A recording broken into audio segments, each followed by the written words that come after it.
Alright, so in this video I will tell you how to answer the interview question, can you tell me about a time when you disagreed with your boss? Or tell me about a time when you disagreed with your supervisor. And just like usual, I will show you two excellent example answers. One for those with working experience and one for those without working experience. So let's take a look at the first example answer, using the call method. So as a job title at company XYZ, I once disagreed with my boss on a contract we were about to sign with a client. I had been negotiating back and forth in the build-up of the agreement, but for some reason I had a gut feeling they were going to be extremely difficult to collaborate with. Now, instead of questioning my boss's authority in front of everyone, I asked to speak to him privately. I was open and honest about my concerns and explained the reasons why. However, my boss stated that we were not in a position to turn down clients due to the current financial situation the company was in.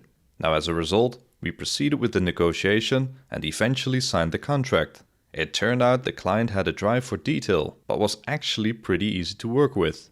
So what I've learned from this experience is to not make assumptions that are solely based on previous communication.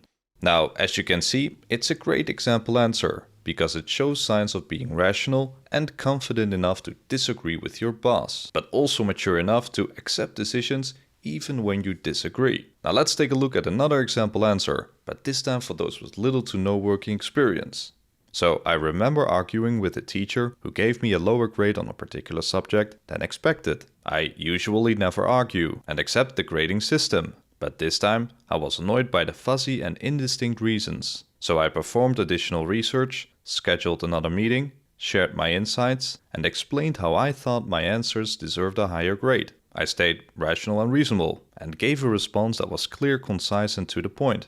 As a result, the teacher increased my grade. She appreciated my efforts and we set specific metrics for me to adjust some methods of formulating and substantiating answers. So this experience helped me to develop my skills, improved my confidence to speak up and my connection with this teacher.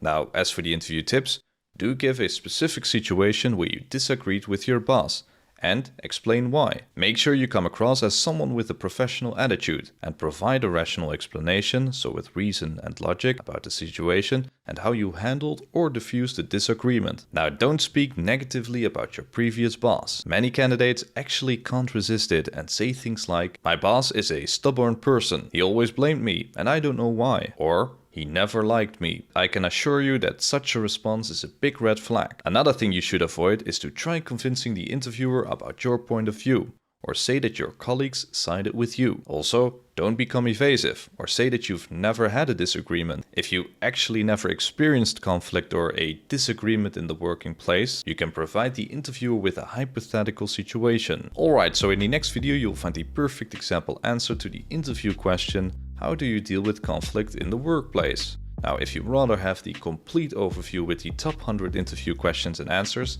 then you can find the link in the description down below. Now, I hope this video was helpful, and if so, don't forget to hit the like button. Thanks for watching and see you in my next video. Bye!